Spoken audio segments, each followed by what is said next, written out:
ஸ்ரீ காசி காண்டம் 27ஆம் அத்தியாயம். கங்கையின் மகத்துவம்.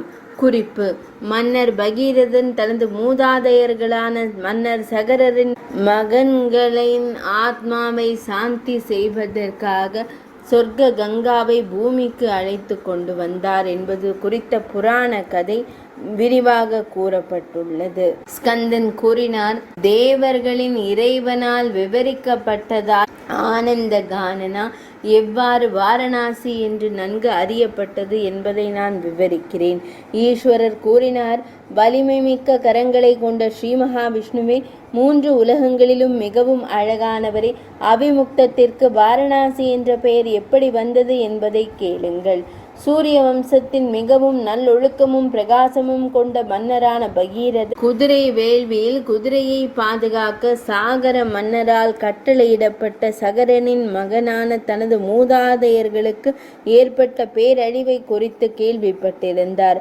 மேலும் அவர்கள் கபிலாச்சாரியாரின் கோபத்தில் நெருப்பால் எரிக்கப்பட்டனர். அவர் கங்கையை சாந்தப்படுத்த விரும்பினார். எனவே ஒரு தவம் செய்ய தீர்மானித்தார். புகழுக்குகந்த செயல்களின் களஞ்சியமான மன்னர் தனது மூதாதையர்களை மீட்கும் விருப்பத்துடன் மலைகளில் சிறந்த இமவானிடம், அதாவது மலையரசனான ஹிமாச்சல பர்வதத்திடம் சென்றார். அவர் ராஜ்யத்தின் சுமையை முறையாக தனது அமைச்சர்களிடம் ஒப்படைத்தார். ஸ்ரீ மகாவிஷ்ணுவே, கங்கையை தவிர 3 பாதைகளில் பாயும் உயிரினங்களை சொர்க்கத்திற்கு அழைத்து செல்லக்கூடியவர் யார்? பிராமணரின் சாபத்தின் நெருப்பால் முழுமையாக எரிக்கப்பட்டு அதன் விளைவாக பரிதாப நிலைக்கு தள்ளப்பட்டவர் யார்? அவள் நதி தேவி, நீர் வடிவத்தில் உள்ள என்னுடைய மற்றொரு வடிவம். அவள் நலனின் ஆன்மா. அவள் மிகப்பெரிய பிரகிருதி, பல பிரபஞ்ச முட்டைகளின் முக்கிய ஆதாரம். அவள் தூய கற்றல் மற்றும் இரக்கத்தின் உருவகப்படுத்தப்பட்ட வடிவம். அவள் விருப்பம், அறிவு மற்றும் செயல் ஆகிய 3 சக்திகளை கொண்டிருக்கிறாள். அவள் அமிர்தம் மற்றும் பேரின்பத்தின் தன்மை கொண்டவள். அவள் தர்மத்தின் தூய வடிவம். பிரபஞ்சத்தை பாதுகாப்பதற்காக முழுமையான பிரம்மத்தை போல் அனைத்து உலகங்களின் இந்த ஆதரவை நான் விளையாட்டுத்தனமாக நிலைநிறுத்துகிறேன். ஸ்ரீ மகாவிஷ்ணுவே, கங்கையில் சூட்சும வடிவில் அனைவரும் உள்ளனர். 3 உலகங்களிலும் உள்ள அனைத்து புனித நதிகள் மற்றும் புனித திருத்தலங்கள், அனைத்து தர்மங்கள், யக்ஞங்கள் மற்றும் அவற்றின் பண பரிசுகள், அனைத்து வகையான தவங்கள், 4 வேதங்கள் மற்றும் அவற்றின் அங்கங்கள், நீங்களும் நானும், படைப்பாளரான பிரம்மதேவரும், அனைத்து தேவர்களின் குழுக்களும், அனைத்து புருஷார்த்தர்களும், வாழ்க்கையின் நோக்கங்கள், அதாவது தர்மம், அர்த்தம் போன்றவை மற்றும் பல்வேறு வகையான திகள். கங்கையை நாடுபவர் அனைத்து தீர்த்தங்களிலும் தனது புனித நீராடல்களை எடுத்து கொண்டவருக்கும், அனைத்து வகையான கிருத்துக்களையும் செய்தவருக்கும், அனைத்து வகையான விரதங்களையும் கடைபிடித்தவருக்கும் சமமானவர். கங்கையை நாடுபவர் எல்லா வகையான தவங்களையும் பயின்று யோக பயிற்சிகள் மற்றும் அனுஷ்டானங்களின் அனைத்து பலன்களையும் அடைந்து எல்லாவற்றையும் தாராளமாக கொடையாக கொடுப்பவனுக்கு இணையானவர். கங்கையில் தவறாமல் நீராடும் ஒருவன் வாழ்க்கையின் ஒவ்வொரு வர்ணத்திலும் நிலையிலும் உள்ள அனைவரையும் விட வேத அறிஞர்கள், அனைவரையும் விட புனித நூல்களிலும் அதில் விவாதிக்கப்பட்ட தலைப்புகளிலும் தேர்ச்சி பெற்ற அனைவரையும் விட உயர்ந்தவர். மனம், பேச்சு மற்றும் உடலில் இருந்து தோன்றும் பல வகையான தீமைகளால் மாசுபட்ட ஒருவர் கூட கங்கையை கண்டு புனிதமடைகிறார். இதில் எந்த ஐயமும் இல்லை. கிருத்த யுகத்தில் அனைத்து இடங்களிலும் புனித தீர்த்தங்கள் உள்ளன. திரேதா யுகத்தில் புஷ்கரம் அனைத்து தீர்த்தங்களிலும் பெரியது. துவாபர யுகத்தில் குருக்ஷேத்திரம் சிறந்தது மற்றும் கலியுகத்தில் கங்கை மட்டுமே புனிதமானது. பகவான் ஸ்ரீஹரியே, முந்தைய பிறவிகளின் வசனம் மீண்டும் மீண்டும் பயிற்சி செய்த பிறகு எஞ்சி இருக்கும் எண்ணம் இருந்தால் கங்கையின் கரையில் வாழும் வாய்ப்பு எனக்கு கிடைக்கும்.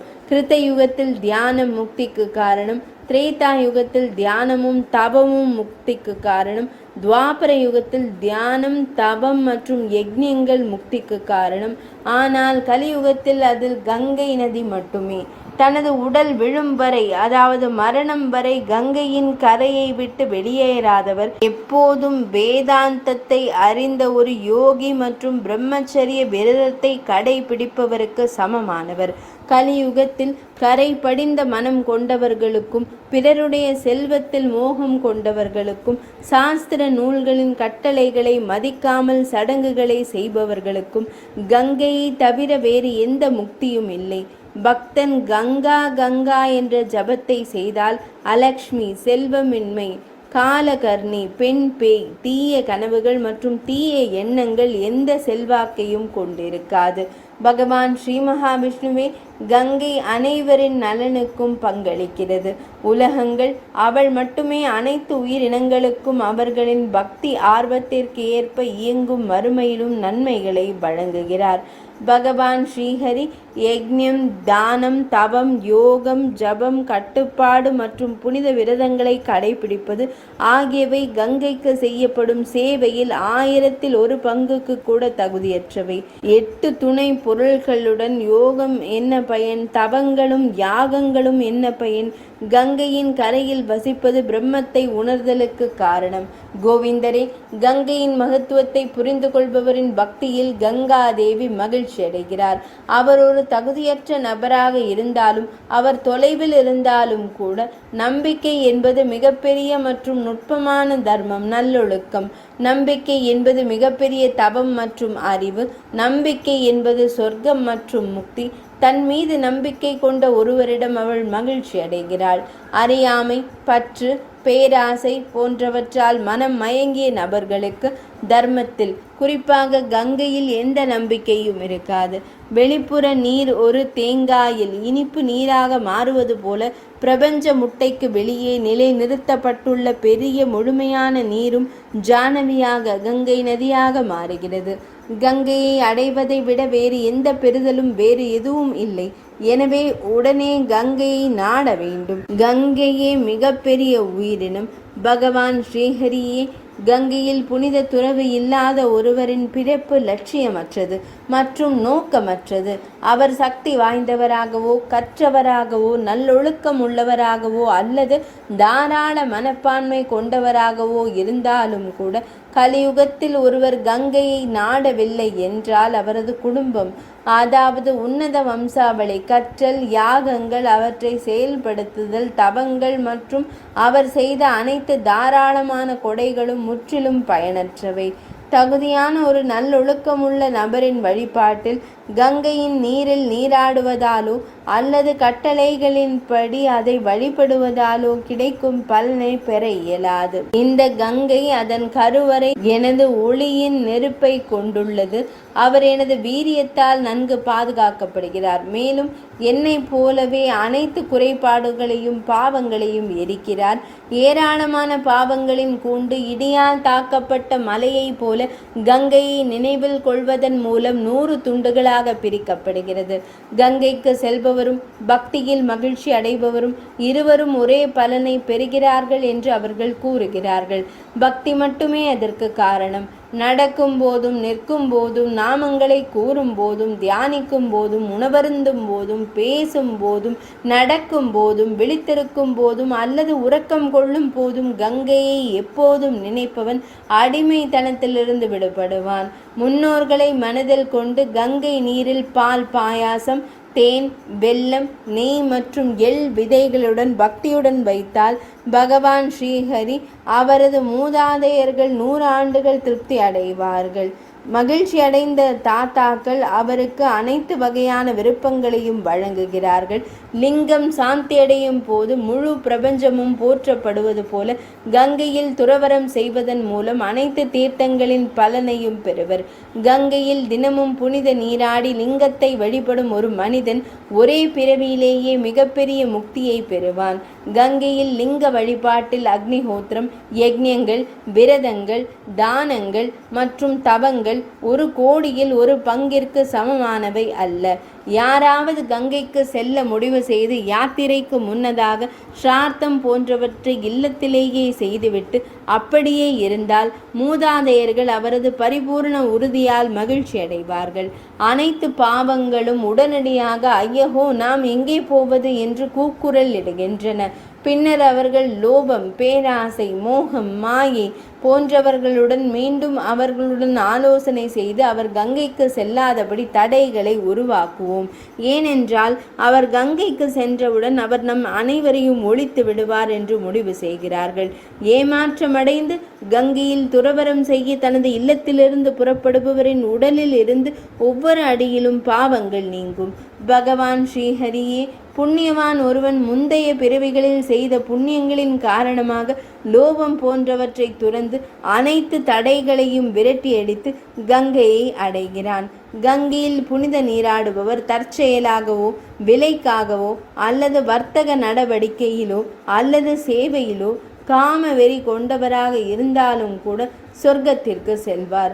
நெருப்பு விருப்பமின்றி தொட்டாலும் எரிவது போல கங்கை விருப்பமின்றி நீராடினாலும் பாவங்களை எரிக்கிறது. ஒரு உயிரினம் கங்கையை நாடாதவரை அதன் உலக இருப்பில் அலைந்து திரிகிறது. கங்கையை நாடிய பிறகு எந்த உயிரினமும் உலக இருப்பின் துன்பங்களை காணவில்லை. எல்லா சந்தேகங்களையும் தவிர்த்து கங்கை நீரில் பக்தியுடன் புனித நீராடுபவன் நிச்சயமாக மனித தோலால் மூடப்பட்ட ஒரு தேவன். கங்கையில் புனித நீராடுவதற்காக ஒரு பயணத்தை மேற்கொள்பவன் ஆனால் அவன் வழியில் இறந்துவிட்டால் சந்தேகத்திற்கிடமின்றி கங்கையில் புனித நீராடிய பலனை பெறுகிறான். கங்கையின் மகத்துவத்தை கேட்டு அதை படிப்பவர்கள் கூட சந்தேகத்திற்கிடமின்றி பெரும் பாவங்களிலிருந்து விடுபடுகிறார்கள். கங்கையை மற்றொரு சாதாரண நதியாக கருதும் தீய எண்ணம் கொண்டவர்கள், துன்மார்க்கர்கள், சந்தேகவாதிகள் மற்றும் பகுத்தறிவாளர்கள். பகவான் ஸ்ரீ மகாவிஷ்ணுவே அவர்கள் முட்டாள்கள். இந்த பிறவியில் மனிதர்கள் கங்கைக்கு உரியவர்களாகி விடுகிறார்கள். தானங்களுக்கு, தவங்கள், புனித அனுஷ்டானங்கள் மற்றும் முந்தைய பிறவியில் செய்யப்பட்ட விரதங்கள் கங்கையில் அர்ப்பணிப்புள்ளவர்களுக்காக மகேந்திரன் மற்றும் பிறர் நகரங்களில் சுயமாக பிறந்த இறைவனால் பிரம்மதேவரால் வசீகரமான இன்பங்களுடன் கூடிய மாளிகைகள் உருவாக்கப்பட்டுள்ளன. இயற்கைக்கு அப்பாற்பட்ட சக்திகள், அனிமா போன்றவை, தெய்வீக சக்திகளை வழங்கும் லிங்கங்கள், பல வகையான ஸ்பர்ஷ லிங்கங்கள், அடிப்படை உலோகத்தை தங்கமாக மாற்றும் ரத்தினங்களால் கட்டப்பட்ட அரண்மனைகள், ஏராளமான சிந்தாமணிகள், தத்துவ ஞானிகளின் கற்கள் போன்றவை கங்கையின் நீரில் புதைந்து கிடக்கின்றன. ஏனெனில் அவை கலியுகத்தின் மாசுபாட்டிற்கு பயப்படுகின்றன. எனவே கலியுகத்தில் விரும்பிய இலக்கை அடையும் கங்கையை நாட வேண்டும். சூரிய உதயத்தில் இருள் துளிகள் போல, இடிதாக்க பயப்படும் மலைகள் போல, தார்க்கியரை கருடனை கண்ட பாம்புகள் போல, காற்றினால் அலைகழிக்கப்படும் மேகங்கள் போல, சத்தியத்தை உணர்ந்த அறியாமை மற்றும் மாயையை போல, சிங்கத்தை கண்ட மான் போல, கங்கையை கண்ட அனைத்து பாவங்களும் அழிக்கப்படுகின்றன. தெய்வீக மூலிகை வைத்தியங்களால் நோய்கள் அழிவது போல, பேராசையால் நல்ல குணங்கள் அழிவது போல், கோடை வெப்பத்தின் கடுமை ஆழமான சுழலில் மூழ்குவதன் மூலம் அகற்றப்படுவது போல, பஞ்சு குவியல் நெருப்பு தீப்பொறியால் உடனடியாக அழிந்து போவது போல, கங்கையின் நீரில் படும்போது அனைத்து குறைபாடுகளும் நிச்சயமாக அழிந்து போகின்றன. கோபத்தால் தவத்தின் சக்தி அழிந்து போவது போல, காமத்தால் நல்லறிவு கெட்டு போவது போல, குறைபாடுள்ள ஒழுக்கங்களால் அதிர்ஷ்டம் அழிக்கப்படுவது போல, ஆணவத்தால் கற்றல் மாசுபடுவது போல, பாசாங்கு, கோணல் மற்றும் மோசடியால் தர்மம் அழிப்பது போல, கங்கையை கண்டவுடன் பாவங்களும் அழிந்து போகின்றன. ஒளியின் வீழ்ச்சியை போல நிலையற்ற மனித பிறவியை பெறும் அரிய வாய்ப்பை பெற்ற பிறகு கங்கையை நாடுபவன் அறிவின் உச்சத்தை அடைந்து விட்டான். அனைத்து பாவங்களையும் உதறித்த மனிதர்கள் 1000 சூரியன்களை போன்ற மிகப்பெரிய ஒளியின் வடிவத்தில் கங்கையை பூமியில் காண்கிறார்கள். பாவங்களால் கரைப்பட்ட கண்களை கொண்ட நாத்திகர்கள் கங்கையை சாதாரண நீரால் நிரப்பப்பட்ட ஒரு சாதாரண நதியை போல காண்கிறார்கள். மக்கள் மீது இரக்கத்தின் காரணமாக உலக இருப்பிலிருந்து மீட்பவரான நான் கங்கையின் அலைகளின் வடிவத்தில் சொர்க்கத்திற்கு ஒரு படிகளை உருவாக்கியுள்ளேன். மகிமையான கங்கை கரையில் எல்லா நேரங்களும் மங்களகரமானவை, எல்லா இடங்களும் மங்களகரமானவை, புனிதமானவை. எல்லா மனிதர்களும் மத பரிசுகளை பெறுவதற்கு தகுதியானவர்கள்.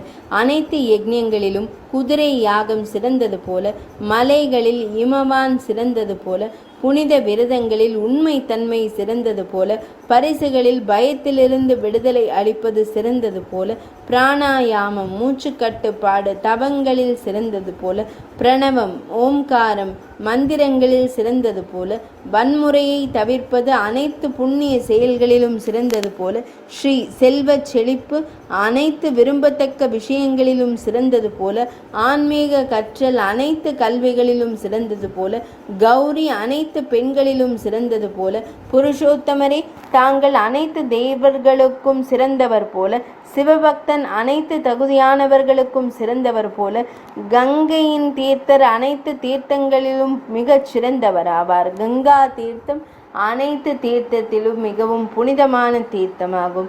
பகவான் ஸ்ரீஹரியே நம் இருவருக்கும் இடையில் எந்த வித்தியாசத்தை ஏற்படுத்தாத மிகவும் புத்திசாலி நபர் சிவபக்தர் என்று அறியப்பட வேண்டும். அவர் ஒரு சிறந்த பாசுபதர், பசுபதியின் பக்தர், அதாவது சிவபக்தர். புண்ணிய நீரோட்டத்தின் இந்த கங்கை பாவத்தின் தூசி துகள்களுக்கு ஒரு பெரிய சூறாவளி போன்றது, பாவ மரத்திற்கு கோடரி போன்றது, பாவங்களுக்கு எரிபொருளாக காட்டுத்தீ போன்றது. பல்வேறு வடிவங்களை கொண்ட பித்ருக்கள் மனிதர்கள் எப்போதும் இந்த பாடல்களை பாடுகிறார்கள். நமது குடும்பத்தில் யாராவது கங்கையில் புனித நீராடினால் நலம் பெறுவார்களா? தேவர்கள் மற்றும் முனிவர்கள், ஏழைகள், ஆதரவற்றவர்கள் மற்றும் துயரப்பட்டவர்கள் ஆகியோரை சாந்தப்படுத்திய பிறகு அவர் கட்டளைகளின்படி உண்மையாக தனது புனித நீராடி கை நிறைய நீர்பானங்களை வழங்குவார். சிவன் மற்றும் ஸ்ரீ மகாவிஷ்ணுவை பாரபட்சமின்றி பார்க்கும் ஒரு நம் குடும்பத்தில் பிறந்தால் நலமா? அவர்கள் இருவருக்கும் ஆலயங்களை கட்டி பக்தியுடன் அவர்களை சுத்தம் செய்து மற்ற செயல்களையும் செய்வாரா? கங்கையில் இறப்பவர் ஆசையை நேசித்தாலும் இல்லாவிட்டாலும் அவர் நரகத்தை காண மாட்டார். அது அவர் சேர்ந்த உயிரினங்களின் கீழ் அடுக்குகளாக இருந்தாலும் கூட. கங்கை கரையில் வசிப்பவர்கள் மற்றொரு தீர்த்தத்தை புகழ்ந்து கங்கையை மதிக்கவில்லை என்றால் அவர்கள் நிச்சயமாக நரகத்திற்கு செல்வார்கள். என்னையும் தம்மையும் கங்கையையும் வெறுக்கும் ஒரு கீழ்த்தனமான மனிதன் தன் குடும்ப உறுப்பினர்களுடன் நரகத்திற்கு செல்வான். 64,000 கணங்கள் எப்போதும் கங்கையை பாதுகாக்கின்றன. மேலும் பக்தர்கள் அல்லாத பாவிகளின் தாக்குதலில் அவர்கள் தடைகளை உருவாக்குகிறார்கள். நீதி, கோபம், அதிகப்படியான மாயை, காம வெறி போன்ற கூர்மையான அம்புகளால் அவர்கள் தங்கள் மனதை மூழ்கடித்து அங்கிருந்து கங்கை நதியிலிருந்து வெளியேற்றுகிறார்கள். கங்கையை நாடுபவன் ஒரு முனிவன், அவன் ஒரு கற்றறிந்த மனிதன். வாழ்க்கையின் 4 குறிக்கோள்களை பொறுத்தவரை சாதனை படைத்தவனாக அவன் அறியப்பட வேண்டும். ஒரு முறை மட்டும் தனது கங்கையில் புனித நீராடினால் குதிரை யாகம் செய்த பலனை பெறுவார். அங்குள்ள பித்ருக்களுக்கு நீர்பானங்களை வழங்குவதன் மூலம் அவர் அவர்களை நரக கடலிலிருந்து மீட்பார். 1 மாதம் தொடர்ந்து கங்கையில் நீராடும் புண்ணியவான் தேவேந்திரன் வாழ்ந்து கொண்டிருக்கும் வரை தனது மூதாதையர்களுடன் இந்திரலோகத்தில் வாழ்வான். 1 வருடம் தொடர்ந்து கங்கையில் நீராடும் புண்ணியவான் ஸ்ரீ மகாவிஷ்ணு லோகத்தை அடைந்து அங்கே மகிழ்ச்சியுடன் இருப்பான். வாழ்நாள் முழுவதும் தினமும் கங்கையில் புனித நீராடும் ஒரு மனிதன் ஜீவன் முக்தன், உயிருள்ள முக்தி பெற்ற ஆன்மா என்று அழைக்கப்பட வேண்டும். அவர் உடல் அழிக்கப்பட்டு இறந்த பிறகு முழுமையாக விடுதலை பெறுகிறார். கங்கை நீரில் புனித நீராடுவதை பொறுத்தவரை எந்த ஒரு குறிப்பிட்ட சந்திர நாள், நட்சத்திரம் அல்லது சிறப்பு முக்கியத்துவம் வாய்ந்த நாளையும் கருத்தில் கொள்ள வேண்டியதில்லை. கங்கையில் புனித நீராடுவதன் மூலம் மட்டுமே அனைத்து குவிந்த பாவங்களும் அழிந்துவிடும். கங்கை கரையை எளிதில் நாட தகுதியானவன் கற்றறிந்தவன் என்றாலும் முட்டாள், சக்தி பெற்றிருந்தாலும் சக்தியற்றவன். கங்கையை நாடவில்லை என்றால் நோயற்ற நீண்ட ஆயுளால் என்ன பயன்? எப்போதும் வளரும் செழிப்பு என்ன பயன்? கரையற்ற என்ன பயன்? கங்கையின் சிலைக்கு ஆலயம் கட்டப்பட்ட ஒரு மனிதன் அனைத்து இன்பங்களையும் அனுபவிக்கிறான். இறந்த பிறகு அவன் கங்கை உலகத்தை அடைகிறான். கங்கையின் மகத்துவத்தை தினமும் மரியாதையுடன் கேட்பவர்கள் இந்த நூலை படிக்கும் அறிஞருக்கு போதுமான பண பரிசுகளை வழங்கி கங்கையில் புனித நீராடுவதன் பலனை பெறுவார்கள். பித்ருக்களை மனதில் கொண்டு யாராவது கங்கை நீரில் லிங்க நீராட்டினால் அவர்களின் மூதாதையர்கள் மகிழ்ச்சி அடைவார்கள். அவர்கள் ஒரு பெரிய நரகத்தில் இருந்தாலும் கூட நெய்யில் நீராடுவதை விட மிகச் சிறந்தது கங்கை நீரில் நீராடுவது. துணியால் வடிகட்டி 8 முறை மந்திரங்களால் சிவ அல்லது கங்கை தொடர்பானது நிரப்பப்பட்டு வாசனைகளால் நறுமணம் மிக்கதாக மாற்றுவது என்று கற்றறிந்தவர்கள் கூறுகிறார்கள். ஒரு மகத பிரஸ்தருக்கு அளவிடப்பட்ட 8 திரவியங்களுடன், அதாவது 12 அரை பலாக்கள் கலந்த கங்கையின் நீருடன் சூரியனுக்கு அர்க்கியத்தை ஒரு முறையாவது அர்க்கியத்தை சமர்ப்பித்தால் அவர் தனது மூதாதையர்களுடன் மிகவும் பிரகாசமான வான்வழி ரதத்தில் சூரிய லோகத்திற்கு சென்று அங்கு மதிக்கப்படுகிறார். 8 திரவியங்கள், அதாவது 8 பொருட்கள்: நீர், குசப்புல், தேன், பசுவின் பால், பசுவின் நெய், பசுவின் தயிர், சிவப்பு சந்தனம் மற்றும் சிவப்பு மலர்கள். 8 பொருட்கள் கொண்ட இந்த அர்க்கியம் சூரிய கடவுளுக்கு மிகவும் சாந்தமாக கருதப்படுகிறது.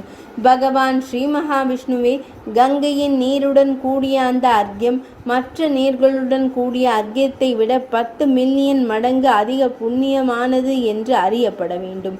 ஒரு புத்திசாலி மனிதன் தனது சக்திக்கு ஏற்ப கங்கையின் கரையில் ஒரு ஆலயத்தை அமைத்தால் அது மற்றொரு தீர்த்தத்தில் நிறுவப்படுவதை விட 10 மடங்கு அதிக நன்மையை பெறுகிறது. கங்கையை பார்வையிடுவதன் மூலம், அஸ்வத்த மரம், பாதம், மா மற்றும் பிற மரங்களை நடுவதன் மூலமோ அல்லது கிணறுகள், குளங்கள் மற்றும் ஏரிகளை வெட்டுவதன் மூலமோ அல்லது நீர்நிலைகள் மற்றும் யாகங்கள் மூலம் வேறு இடங்களில் கிடைக்கும் பலனை ஒருவர் பெறுகிறார். கங்கையின் தொடுதல் மலர் தோட்டங்களை உருவாக்கும் செயலை விட சிறந்தது. கங்கையின் நீரில் ஒரு வாய் அருந்துவதன் மூலம் திருமணத்தில் ஒரு கன்னியின் பரிசை விட, பசுக்களின் பரிசை விடவும், சமைத்த அரிசியை விடவும் 100 மடங்கு அதிக நன்மையை பெறுகிறார். கங்கை நதியின் அமிர்த நீரை அருந்துவதன் மூலம் ஜனார்த்தனரை 1000 சந்திராயண அனுஷ்டானங்களால் பெறப்படும் பலனை விட அதிக நன்மையை பெறுகிறார். ஹரி கங்கையில் பக்தியுடன் நீராடுவதால் சொர்க்கத்தில் நித்திய வாசத்தையோ அல்லது இறுதி முக்தியையோ தவிர வேறு என்ன பலன் கிடைக்கும்? கங்கையின் செருப்புக்களை எப்பொழுதும் வணங்குபவன் நீண்ட ஆயுள், புண்ணியம், செல்வம், புத்திரர், சொர்க்கம் மற்றும் முக்தியை பெறுகிறான். பகவான் ஸ்ரீஹரி கலியின் பாவங்களையும் களங்கங்களையும் அழிக்க கங்கைக்கு இணையான தீர்த்தம் வேறு எதுவும் இல்லை. முக்தியை வழங்குவதில் அவிமுக்தருக்கு இணையான புனித இடம் இல்லை. கங்கையில் புனித நீராடும் ஒரு மனிதனை கண்டதும் யமனின் ஊழியர்கள் சிங்கத்தை கண்டதும் மான் போல 10 திசைகளிலும் ஓடிவிடுகிறார்கள். கங்கையின் கரையில் தங்கி கங்கையை தவறாமல் வணங்கும் ஒருவரை முறையாக வணங்குவதன் மூலம் குதிரை பலியின் பலனை பெற இயலும். கங்கை நதியின் அற்புதமான கரையில் பசுக்கள், நிலங்கள் மற்றும் தங்கத்தை பக்தியுடன் பரிசளிப்பதன் மூலம் ஒரு மனிதனுக்கு துன்பகரமான உலகில் மறுபிறப்பு இல்லை. கங்கை நதியின் கரையில் ஆடைகளை பரிசளிப்பதன் மூலம் ஒருவன் நீண்ட ஆயுளை அடைகிறான். புத்தகங்களை பரிசளிப்பதன் மூலம் ஒருவன் அறிவை பெறுகிறான். சமைத்த அரிசியை பரிசளிப்பதன் மூலம் ஒருவன் செல்வத்தை பெறுகிறான். கன்னி பெண்ணை பரிசளிப்பதன் மூலம் ஒருவன் புகழை பெறுகிறான். கங்கை நதியின் கரையில் புனித சபதம், தான, ஜபம் அல்லது தவம் போன்ற எந்த சடங்கு செய்யப்பட்டாலும் அது வேறு இடங்களில் செய்யப்படும் சடங்குகளை விட 10 மில்லியன் மடங்கு அதிக பலனை தரும். கங்கை நதியின் கரையில் கட்டளைகளின்படி ஒரு பசுவை அதன் கன்றுடன் கொடையாக செய்பவன், அதாவது தானமளிப்பவன், பகவான் ஸ்ரீ மகாவிஷ்ணுவே எல்லா வகையான செழிப்பையும் பெறுவான். காமதேனுவை பரிசளிப்பதன் மூலம் கோலோகத்திலோ அல்லது எனது உலகத்திலோ பசுவின் உடலில் உள்ள முடிகளின் எண்ணிக்கைக்கு அனைத்து ஆசைகளையும் இன்பங்களையும் அவர் அனுபவிப்பார். தனது உறவினர்களுடன் சேர்ந்து மேதினியின், அதாவது உலகத்தின் தெய்வீக இன்பத்தை அனுபவிப்பார். மேலும் அவற்றில் சில தேவர்களுக்கு கூட கிடைக்காது. அவர் அவற்றை தன் மூதாதையர்களுடனும் நண்பர்களுடனும் அனுபவிப்பார். அவர் எல்லா வகையான நகைகளாலும் அலங்கரிக்கப்படுவார். அதன் பிறகு நல்ல நடத்தை மற்றும் கல்வியை கொண்ட ஒரு சிறந்த குடும்பத்தில் பிறக்கிறார். மகன்கள் மற்றும் பேரன்களின் துணையுடன் எல்லையற்ற இன்பங்களை அனுபவித்த பிறகு அவர் மீண்டும் காசியில் வடக்கு நோக்கி பாயும் கங்கைக்கு வருகிறார். முந்தைய பிறவிகளின் பதிவுகள் மற்றும் அனுபவங்கள் காரணமாக விஸ்வேஸ்வரரை சாந்தப்படுத்திய பிறகு காலப்போக்கில் அவர் இறந்து பின்னர் பிரம்மத்தை, அதாவது முக்தியை அடையலாம். கங்கையின் கரையில் 2 நிவர்த்தனாக்கள், ஒரு நிவர்த்தா என்பது 30 தண்டங்கள் வரை நீட்டிக்கப்பட்ட ஒரு நிலத்தை பக்தியுடன் தானமாக வழங்கும் மனிதனின் புண்ணிய பலனை கேளுங்கள். மகேந்திர மற்றும் சந்திர உலகங்களில் உள்ள அனைத்து இன்பங்களையும் அந்த நிலத்தில் உள்ள திரஷரேணுக்கள் தூசி துகள்கள் எத்தனை யுகங்கள் வரை அனுபவித்த பிறகு அவர் 7 கண்டங்களுக்கும் அதிபதியாகிறார். பகவான் ஸ்ரீஹரியே அவர் மிகவும் நீதிமானாக இருப்பார். மேலும் அவர் தனது பித்ருக்களை நரகங்களிலிருந்து மீட்டு சொர்க்கத்திற்கு அழைத்து செல்ல முடியும். அவர் சொர்க்கத்தில் இருக்கும் பித்ருக்களை விடுவிப்பார். அவர் மிகவும் பிரகாசமாக இருப்பார். இறுதியில் அவர் அறிவு என்ற வாள் மூலம் அவித்யாவை வெட்டுவார். தனது 5 பூதங்களாக மாற்றிய அவித்யா. அவர் மிகப்பெரிய வைராகியத்தை பற்றின்மையை கொண்டிருக்கலாம் மற்றும் சிறந்த யோகத்தை பயிற்சி செய்வார். அல்லது அவிமுக்தத்தை அடைந்த பிறகு அவர் பெரிய முழுமையான பிரம்மத்தை உணர்வார். கங்கை நதிக்கரையில் சிறந்த வர்ணனை கொண்ட ஒருவருக்கு ஸ்வர்ண எடையுள்ள அதாவது 80 ஈரட்டிகள் சிறந்த தங்கத்தை பரிசளிப்பவர் பகவான் ஸ்ரீஹரியே அனைத்து ஐஸ்வர்யங்களையும் அமானுஷ்ய சக்திகளையும் பெறுவார். மேலும் அவர் எங்கும் செல்லக்கூடிய தங்கம் மற்றும் ரத்தினம் பதித்த வான் ரதத்தில் வலம் வருவார். மற்ற பிரபஞ்ச முட்டைகளில் நிலை நிறுத்தப்பட்ட அனைத்து உலகங்களிலும் அவர் மதிக்கப்படுவார். மேலும் மனதை மகிழ்விக்கும் அனைத்து இன்பங்களையும் அனுபவிப்பார். பகவான் ஸ்ரீ மகாவிஷ்ணுவே அனைத்து உயிரினங்களும் அழிக்கப்படும் வரை அவர் அனைவராலும் போற்றப்படுவார். அதன் பிறகு அவர் ஜம்பு தீபத்தில் ஒரு அரசராகவும் மிகவும் சக்தி வாய்ந்தவராகவும் வீரம் மிக்கவராகவும் இருப்பார். பின்னர் அவர் அவிமுக்தத்திற்கு வந்து முக்தியை அடைவார். ஒருவர் தனது ஜென்ம நட்சத்திரம் வரும் நாளில் கங்கையில் பக்தியுடன் புனித நீராடினால் அவர் பல்வேறு பிறவிகளில் குவிந்த ஏராளமான பாவங்களிலிருந்து உடனடியாக விடுபடுவார். வைசாகம் எனப்படும் வைகாசி மாதம், கார்த்திகை மற்றும் மாக மாதமான மாசி மாதங்களில் கங்கையில் புனித நீராடல் மிகவும் அரிதானது, அதாவது சிறப்பு மதிப்பு வாய்ந்தது. அமாவாசை நாளில் நீராடினால் 100 மடங்கும், சங்கராந்தி நாளில் சூரிய கிரகண தினத்தில் 1000 முறையும் நன்மை பயக்கும். சந்திர அல்லது சூரிய கிரகண தினங்களில் நீராடினால் அது 1,00,000 முறை, வியாதிபாத நாளில் அதாவது அமாவாசை நாள் ஞாயிற்றுக்கிழமை என்றால் அது எண்ணற்ற முறை, விஷுவ நாட்களில் சமச்சீரான நாட்கள் இருந்தால் அது 10,000 மடங்கு நன்மை பயக்கும். அயன தினங்களில் நடந்தால் 1,00,000 முறை, சந்திர கிரகணம் திங்கள் கிழமையிலோ அல்லது ஞாயிற்றுக்கிழமை சூரிய கிரகணம் ஞாயிறு கிழமைகளிலோ நடந்தால் அது சூடாமணி பர்வம் என்று அழைக்கப்படுகிறது. அந்த நாளில் ஏற்படும் ஸ்நானம் வரம்பற்ற பலனை தரும். சூடாமணி நாளில் கங்கை நதிக்கரையில் செய்யப்படும் ஸ்நானமாத நீராடல், தானம் மற்றும் தவம் மற்றும் ஹோமம் ஆகியவை நித்திய நன்மையை தரும். கங்கையில் புனித நீராடினால் பக்தியுடனும் நம்பிக்கையுடனும் ஒருவர் பிராமணரை கொன்றவராக இருந்தாலும் கூட அவர் தூய்மை அடைவார். மற்ற பாவிகளை குறித்து என்ன கூறுவது? கங்கை நதிக்கரையில் இறக்கும் புழுக்கள், பூச்சிகள், வெட்டு கிளிகள் போன்றவை, கரையிலிருந்து கங்கையில் விழும் மரங்கள், இவை அனைத்தும் முக்தியை அடைகின்றன. ஜேஷ்ட மாதத்தின் பிரகாசமான பாதியில் அதாவது ஆடி மாதத்தின் வளர்பிறை தினங்களில் 10ஆம் நாள் நட்சத்திரம் ஹஸ்தத்துடன் ஒரு ஆணோ பெண்ணோ இரவில் கங்கை நதிக்கரையில் மிகுந்த பக்தி ஆர்வத்துடன் விழித்திருக்க வேண்டும். கருட சின்னம் கொண்ட பகவான் ஸ்ரீஹரி அவர் அல்லது அவள் கங்கையை 10 முறை வழிபட வேண்டும். சிறந்த நறுமணமுள்ள 10 வகையான மலர்கள் இருக்கும். நைவேத்தியங்கள் ஒவ்வொரு சந்தர்ப்பத்திலும் 10 பழங்களை கொண்டதாக இருக்கும்.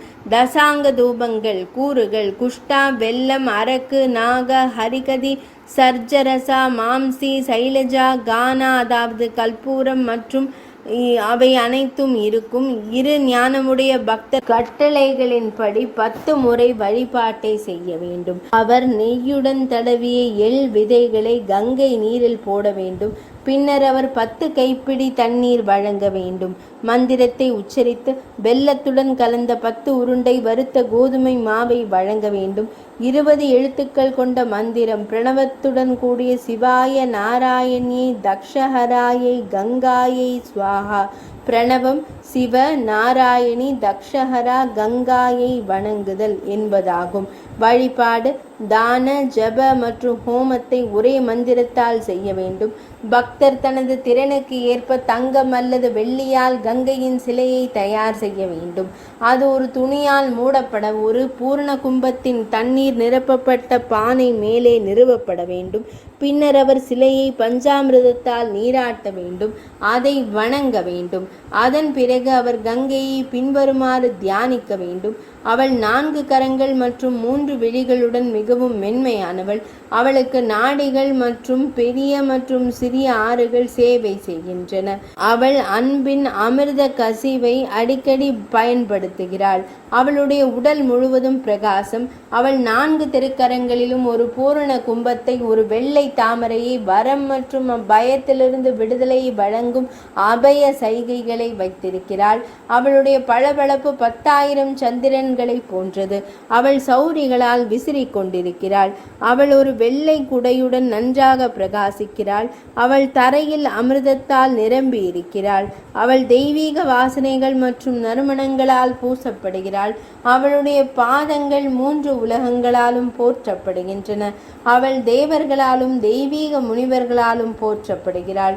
மந்திரத்தால் தியானம் செய்து வழிபட்ட பிறகு அவர் தூபத்தையும் தீபத்தையும் வழங்க வேண்டும். தேவி கங்கையின் சிலைக்கு முன்னால் அவர் என்னை, உங்களை, சூரிய கடவுளான பிரம்மதேவர், இமயமலை மற்றும் பகீரதன் ஆகியோரின் சிறிய சிலைகளை சந்தன குழம்பு மற்றும் பச்சை அரிசி தானியங்களால் உருவாக்கி வணங்க வேண்டும்.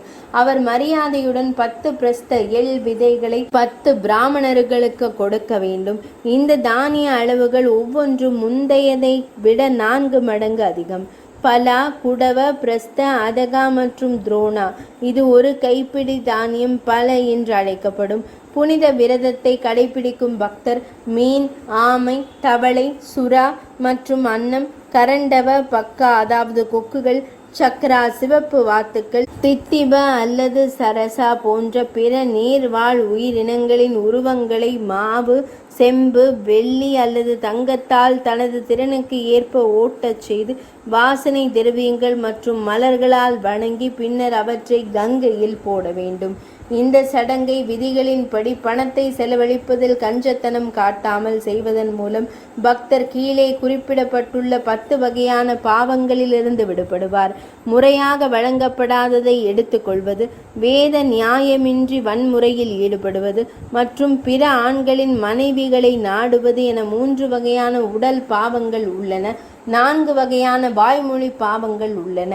அதாவது கடுமையான வார்த்தைகள், பொய்யான பேச்சு, புறம் பேசுதல், பொருத்தமற்ற மற்றும் அபத்தமான பேச்சுக்களில் ஈடுபடுதல். 3 வகையான மன பாவங்கள் உள்ளன. அதாவது மற்றவர்களின் சொத்துக்களை குறித்து தொடர்ந்து சிந்திப்பது, மற்றவர்களை பற்றிய தீய எண்ணங்கள் மற்றும் அற்பமான மற்றும் உண்மையற்ற விஷயங்களில் தீவிர ஆசை. அந்த பக்தன் 10 பிறவிகளில் தோன்றும் இந்த 10 வகையான பாவங்களிலிருந்தும் விடுபட வேண்டும். கதாதரரே, கதாயுதம் தாங்கியவரே, அதில் எந்த ஐயமும் இல்லை. அது உண்மைதான். அது நிச்சயமாக உண்மைதான். அவர் 10 மூதாதையர்களையும் 10 வாரிசுகளையும் பயங்கரமான நரகத்திலிருந்து மீட்டு தருவார். தற்போது கூறப்படும் பிரார்த்தனையின் ஜபத்தை அவர் கங்கையின் முன் மிகுந்த நம்பிக்கையுடன் செய்ய வேண்டும். கங்கை நதிக்கு பிரார்த்தனை. கங்கா தேவிக்கு வணக்கம். சிவனை போன்றவர் மற்றும் மகிழ்ச்சியை வழங்குபவர். ஸ்ரீ மகாவிஷ்ணுவின் வடிவத்தில் இருக்கும் தங்களுக்கு வணக்கம், வணக்கம், வணக்கம். பிரம்மதேவரின் வடிவத்தில் இருக்கும் தங்களுக்கு வணக்கம். ருத்ரரின் வடிவத்தில் இருக்கும் தங்களுக்கு வணக்கம். சங்கரி அதாவது நன்மை செய்பவர். அனைத்து கடவுள்களின் வடிவத்தில் இருக்கும் தங்களுக்கு வணக்கம். உருவகப்படுத்தப்பட்ட மருத்துவத்திற்கு வணக்கம். அனைத்து மக்களின் அனைத்து நோய்களுக்கும் மிகச்சிறந்த மருத்துவரான தங்களுக்கு வணக்கம். அசையும் மற்றும் அசையாத உயிரினங்களில் இருந்து எழும் விஷங்களை அளிப்பவருக்கு வணக்கம். உலக விஷத்தை அளிப்பவருக்கு வணக்கம். இருப்பு உயிர்ப்பிப்பவருக்கு வணக்கம். 3 வகையான துன்பங்களை அளிப்பவரும் உயிர் மூச்சின் தெய்வமுமான தங்களுக்கு மீண்டும் மீண்டும் மீண்டும் வணக்கம். தொடர்ச்சியான அமைதிக்கு காரணமான தெய்வத்திற்கு வணக்கம். தூய வடிவிலான தங்களுக்கு வணக்கம். அனைத்தையும் தூய்மைப்படுத்துபவருக்கு வணக்கம். பாவங்களின் எதிரியின் வடிவத்தில் உங்களுக்கு வணக்கம். உலக இன்பங்களையும் முக்தியையும் வழங்குபவருக்கு மீண்டும் மீண்டும் வணக்கம். நலனை வழங்குபவருக்கு வணக்கம். இம்மையிலும் மறுமையிலும் இன்பங்களை வழங்குபவருக்கு வணக்கம். பாதாள உலகங்களில் உள்ள நதியான உங்களுக்கு வணக்கம். மந்தாகினிக்கு வணக்கம். சொர்க்க இன்பங்களை வழங்குபவருக்கு வணக்கம் வணக்கம். 3 உலகங்களின் அலங்காரத்திற்கு வணக்கம். 3 பாய்ச்சலானவருக்கு வணக்கம் வணக்கம். 3 வெள்ளை நதிகளில் தூய்மையானவை, அதன் மூலமாக பிரயாகை மற்றும் கடலுடன் சங்கமிக்கும் இடம் வசிக்கும் புனித நதிக்கு வணக்கம். பொறுமையுடன் இருப்பவருக்கு வணக்கம். 3 வகையான நெருப்பில் இருப்பவருக்கு வணக்கம். புத்திசாலித்தனமானவருக்கு வணக்கம். நந்தருக்கு அலகநந்தா நதிக்கு வணக்கம். லிங்கத்தை வைத்திருப்பவருக்கு வணக்கம். அமிர்த நீரோட்டம் உள்ளவருக்கு வணக்கம். பிரபஞ்சத்தில் முதன்மையானவருக்கு வணக்கம். ரேவதிக்கு வணக்கம். பெரியவளே உமக்கு வணக்கம். உலகங்களின் தாயே தமக்கு வணக்கம். பிரபஞ்சத்தின் நன்மை செய்பவருக்கு வணக்கம். மகிழ்ச்சி அளிப்பவருக்கு வணக்கம் வணக்கம். பூமியின் வடிவத்தில் இருப்பவருக்கு வணக்கம். மங்களகரமான நீர் கொண்டவருக்கு, சிறந்த பக்தியின் வடிவத்தில் இருப்பவருக்கு, நூற்றுக்கணக்கான பெரிய மற்றும் சிறிய உயிரினங்களை கொண்ட உங்களுக்கு மீண்டும் மீண்டும் வணக்கம். மீட்பவராகிய உங்களுக்கு வணக்கம் வணக்கம். கயிறுகளையும் வலைகளையும் உடைப்பவருக்கு உங்களுக்கு வணக்கம். வேறுபாடு இல்லாதவருக்கு,